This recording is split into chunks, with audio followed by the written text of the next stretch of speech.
miércoles por la mañana, 11 de febrero de 2026. A las 8:47 en punto, Melania Trump entró en el edificio del Tribunal Supremo de Estados Unidos. No lo hizo por la entrada principal. Accedió a través del aparcamiento subterráneo, escoltada por 4 alguaciles federales. Para las 4:15 de la tarde de ese mismo día, agentes federales ya habían congelado 23 cuentas bancarias con un valor combinado de 3.800 millones de dólares. Se habían incautado escrituras de 31 propiedades repartidas en 7 estados distintos. Y según documentos incorporados al sistema judicial federal hace apenas una hora, 3 abogados personales de Donald Trump se encontraban ya detenidos en celdas federales en Washington, D.C. He pasado los últimos 45 minutos revisando la transcripción judicial de 187 páginas que se hizo pública a las 6 de la tarde de hoy. A ese documento se suman otros 412 folios de pruebas anexas. Lo que voy a explicar a continuación es qué ocurrió exactamente en esa sala, qué declaró Melania Trump bajo juramento y por qué el Tribunal Supremo actuó con una rapidez sin precedentes en la historia judicial moderna.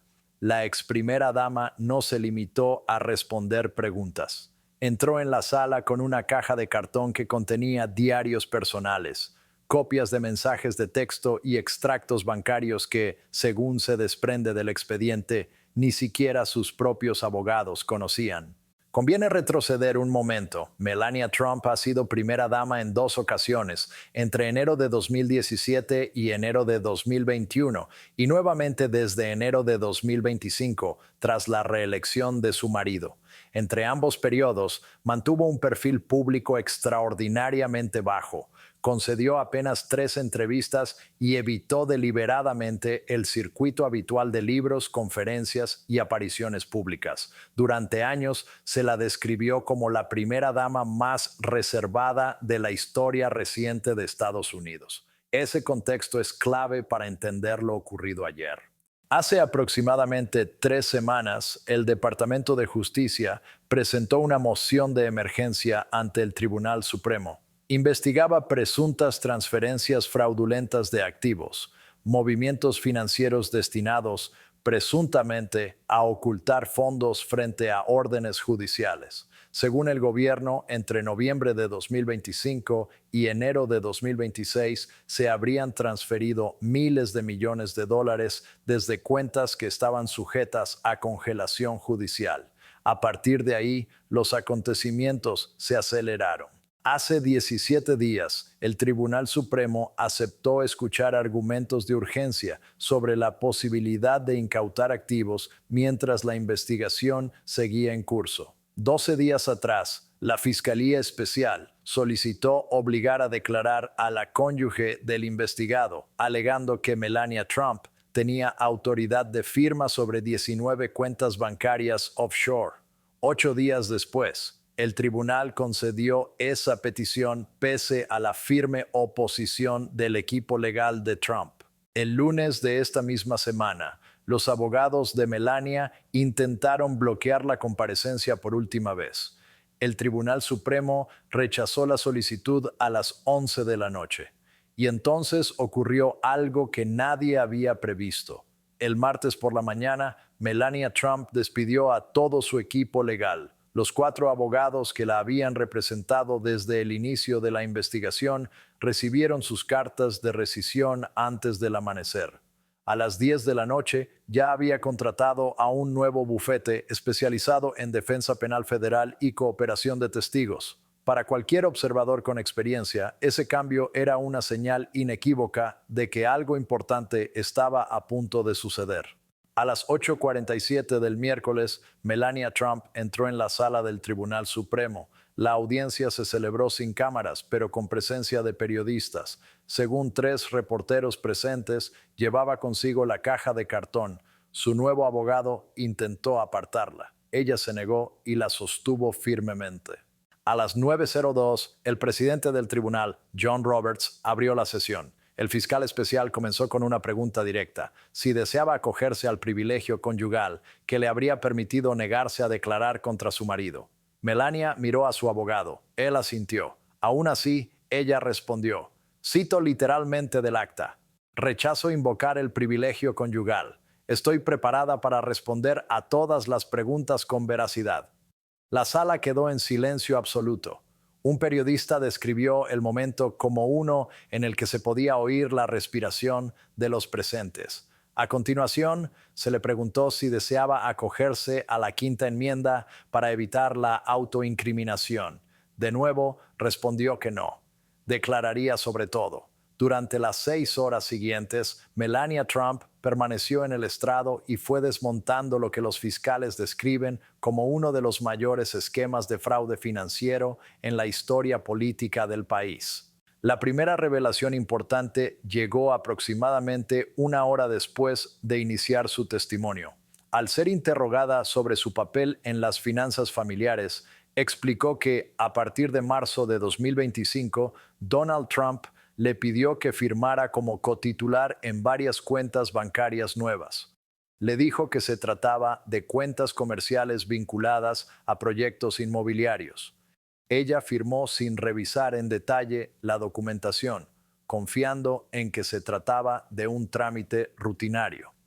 Según la página 34 de la transcripción, autorizó la apertura de 14 cuentas en bancos de Suiza, las Islas Caimán y Singapur. Sin embargo, cuando el fiscal le mostró extractos bancarios de noviembre y diciembre de 2025, Melania declaró que nunca los había visto. No sabía que las cuentas se estaban utilizando activamente. Al examinar los registros de transferencias, su reacción quedó reflejada en el acta. La testigo aparentó un visible estado de conmoción y solicitó unos instantes para recomponerse. Y ahí es donde esta historia empieza a cambiar de forma decisiva. Las transferencias que aparecieron ante el tribunal eran de una magnitud extraordinaria. El 18 de noviembre de 2025 se movieron 892 millones de dólares desde una sociedad inmobiliaria hacia una de esas cuentas offshore.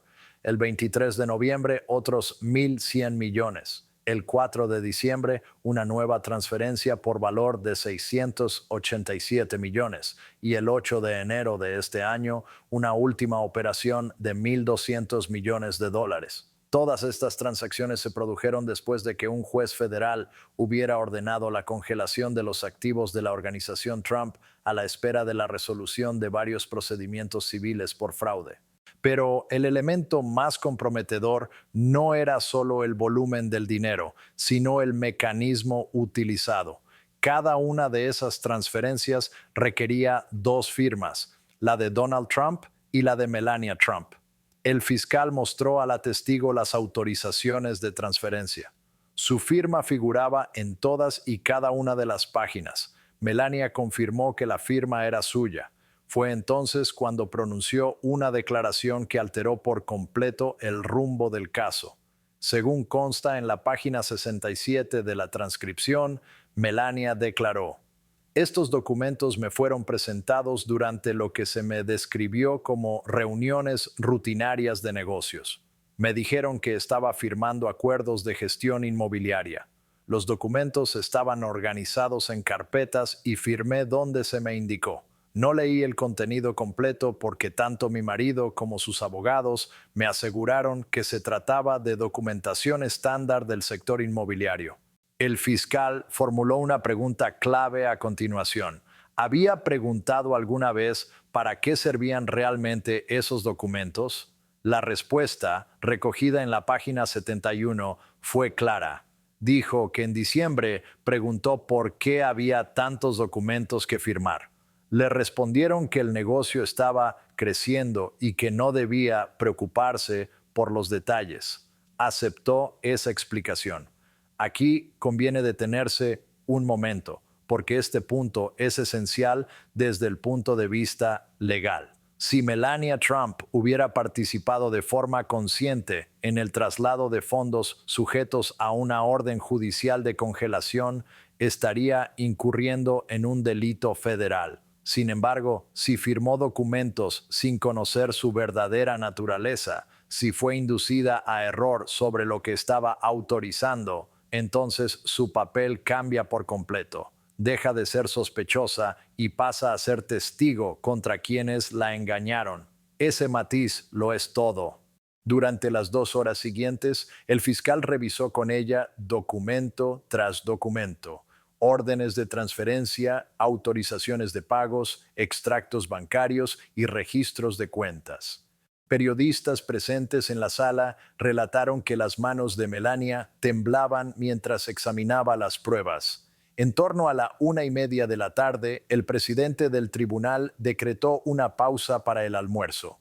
Melania no abandonó el edificio, permaneció en una sala privada con sus abogados. Cuando la audiencia se reanudó a las 2:15 de la tarde, el ambiente había cambiado de forma perceptible. Su nuevo abogado tomó la palabra e informó al tribunal de que durante el receso su clienta había decidido entregar voluntariamente pruebas adicionales que había conservado en su poder personal. Fue entonces cuando abrió la caja de cartón. En su interior había 3 elementos fundamentales. En primer lugar, un diario personal que Melania había escrito de forma regular desde noviembre de 2025. En segundo lugar, copias impresas de conversaciones por mensaje de texto entre ella y Donald Trump, correspondientes a los meses de noviembre, diciembre y enero. Y, en tercer lugar, extractos de sus propias cuentas bancarias, en los que había realizado anotaciones manuscritas sobre determinadas operaciones que le resultaron sospechosas. Las entradas del diario resultaron especialmente reveladoras. El tribunal incorporó como prueba el documento identificado como el anexo 14C. En una anotación fechada el 20 de noviembre de 2025, Melania escribió: "Firmé más papeles hoy. Donald parecía ansioso. Le pregunté si todo iba bien con los negocios. Dijo que todo estaba bien, que solo eran abogados siendo abogados". El 2 de diciembre anotó: "Otra reunión con los abogados. Tenían una pila de papeles de 5 centímetros de grosor. Pregunté para qué era todo. Dijeron que eran transferencias de propiedades y reorganización empresarial. Donald estuvo al teléfono todo el tiempo. No me miró ni una sola vez. La entrada del 6 de enero de 2026 resulta aún más significativa. Algo no va bien. Busqué en internet uno de los números de cuenta que recordaba de los documentos que firmé. La cuenta muestra un saldo superior a $1,000 millones. Se lo pregunté a Donald esta noche. Me dijo que no entiendo de negocios y que debo confiar en él, pero nunca he visto cifras así en ninguna de nuestras empresas". Los mensajes de texto reforzaron esa narrativa. El 9 de enero a las 11:47 de la noche, Melania escribió a Donald Trump: "He visto las noticias sobre el caso judicial. ¿Las cuentas que firmé tienen relación con esto?". 3 minutos después, él respondió: "No te preocupes, los abogados se encargan de todo, no has hecho nada mal". Ella insistió: "Pero firmé documentos. ¿Esos documentos forman parte de lo que investiga el juez?". La respuesta fue tajante: "Firmaste lo que te pedí que firmaras. Eso es todo lo que necesitas saber. Deja de hacer preguntas". Ese intercambio se produjo el 9 de enero.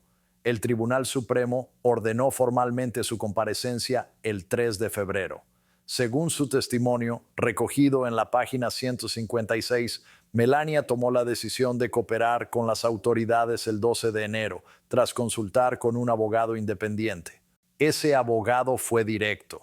Si había participado sin saberlo en delitos financieros, la única opción viable era la cooperación total y la transparencia absoluta. Ocultar información o escudarse en tecnicismos legales podía derivar en cargos penales. Colaborar de forma voluntaria, en cambio, permitiría a la Fiscalía considerarla testigo y no coautora. Melania Trump tomó una decisión. Guardó la caja de cartón en su residencia privada y no informó de su existencia al equipo legal de la familia Trump. Cuando el Tribunal Supremo ordenó su testimonio, contrató a abogados especializados en este tipo de escenarios y cuando entró en la sala del tribunal aquel miércoles por la mañana, estaba preparada para contar toda la verdad. La última hora del testimonio se centró en una pregunta concreta y decisiva. ¿Creía Melania Trump que su marido la había engañado de forma deliberada sobre lo que estaba afirmando? Su respuesta, recogida en la página 178 de la transcripción, fue inequívoca. Afirmó que había sido utilizada para autorizar transacciones que jamás habría aprobado de haber conocido su verdadera naturaleza. Declaró que los documentos le fueron presentados de forma deliberadamente confusa y que se le mintió sobre el alcance real de lo que estaba autorizando. A las 4:03 de la tarde concluyó su declaración. De inmediato, el presidente del Tribunal Supremo convocó a los 9 magistrados a una reunión privada. Permanecieron reunidos durante exactamente 37 minutos. A las 4:40, el tribunal emitió una orden de emergencia. Esa orden autorizó la incautación inmediata de todos los activos vinculados a las cuentas bancarias señaladas. Autorizó también la detención de cualquier persona que hubiera facilitado las transferencias y el bloqueo de todas las propiedades que pudieran rastrearse hasta los fondos desplazados. A las 5:15 de la tarde, los alguaciles federales ya estaban ejecutando órdenes de incautación en Mar-a-Lago, en Florida, en la Trump Tower de Nueva York, en el Club de Golf de Bedminster en Nueva Jersey y en otras 4 propiedades situadas en Virginia y Nevada. Para las 6 de la tarde, 3 abogados que habían trabajado directamente con Donald Trump en las transferencias de fondos se encontraban bajo custodia federal. Sus identidades no se han hecho públicas a la espera de su comparecencia ante el juez, prevista para el viernes a las 9 de la mañana. El valor total de los activos incautados asciende por ahora a $3.800 millones. Esa cifra podría aumentar conforme los investigadores sigan el rastro del dinero a través de sociedades instrumentales y cuentas offshore. La propia orden del Tribunal Supremo subraya que las incautaciones son de carácter provisional, a la espera de una audiencia completa sobre el decomiso definitivo de bienes, fijada para el 24 de febrero. Tras conocerse la decisión judicial, el equipo legal de Donald Trump emitió un comunicado a las 7:30 de la tarde en el que calificaba el testimonio de Melania como forzado y poco fiable. Alegaron que había sido presionada por la fiscalía y que declaró bajo coacción. Sin embargo, ese argumento presenta serias dificultades. Melania Trump renunció voluntariamente al privilegio conyugal, rechazó de forma expresa acogerse a la Quinta Enmienda y, sobre todo, entregó de manera espontánea pruebas documentales que nadie le había exigido. Eso no es coacción, es una decisión consciente de colaborar. Numerosos analistas jurídicos han señalado ya que la combinación de su testimonio y la documentación aportada resulta profundamente dañina para cualquier estrategia de defensa. Existen registros contemporáneos, anotaciones manuscritas que reflejan dudas previas y mensajes que demuestran que planteó preguntas y recibió órdenes claras de no seguir indagando. Todo ello construye una cronología extremadamente difícil de rebatir. Persisten, no obstante, varias incógnitas. La primera, ¿recibirá Melania Trump inmunidad frente a una eventual imputación? Los documentos judiciales no mencionan ningún acuerdo en ese sentido, aunque sería inusual un nivel de cooperación tan amplio sin algún tipo de protección legal. La segunda, ¿qué cargos concretos podrían formularse contra Donald Trump? La investigación se inició en el ámbito civil, pero la violación consciente de una orden judicial puede derivar rápidamente en responsabilidades penales. Y la tercera, ¿afectará esto a otros miembros de la familia? Los documentos indican que algunas cuentas contaban con múltiples firmantes, entre ellos Donald Trump Jr. y Eric Trump.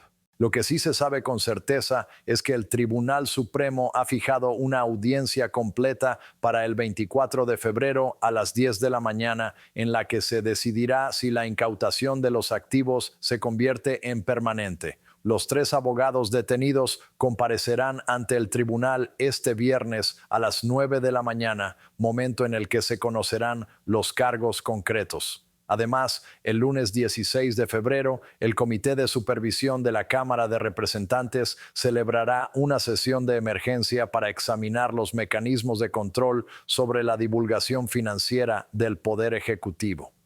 El objetivo es determinar cómo pudieron moverse miles de millones de dólares sin activar alertas institucionales. A día de hoy, el balance es claro. El miércoles por la noche, Melania Trump declaró durante 6 horas bajo juramento. Aportó diarios personales, mensajes de texto y registros bancarios. En el plazo de 1 hora desde el final de su testimonio, el Tribunal Supremo autorizó incautaciones de emergencia. Se han congelado 3.800 millones de dólares en 23 cuentas bancarias. Se han intervenido 31 propiedades y 3 abogados permanecen detenidos. Y, quizá lo más relevante, la ex primera dama ha roto públicamente con la estrategia legal de su marido. En esencia, se trató de una decisión.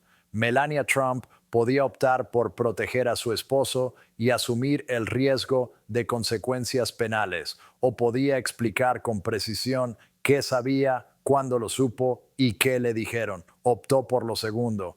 Las motivaciones de esa elección, si fueron puramente legales, personales o morales, probablemente nunca se conocerán del todo, pero sus efectos ya son visibles en todo el sistema judicial federal. La cuestión ya no es qué ocurrió. Los hechos están documentados, el dinero se movió, las cuentas existieron, las firmas se obtuvieron. La verdadera incógnita es qué sucederá en las próximas 2 semanas. La audiencia del 24 de febrero determinará el destino definitivo de miles de millones de dólares. Las comparecencias judiciales del viernes revelarán el alcance penal del caso y el impacto político de que una primera dama testifique en contra de los intereses de un presidente en ejercicio es algo para lo que no existe precedente en la historia moderna de Estados Unidos. Este caso avanza a una velocidad inusual y por ahora solo estamos viendo el comienzo.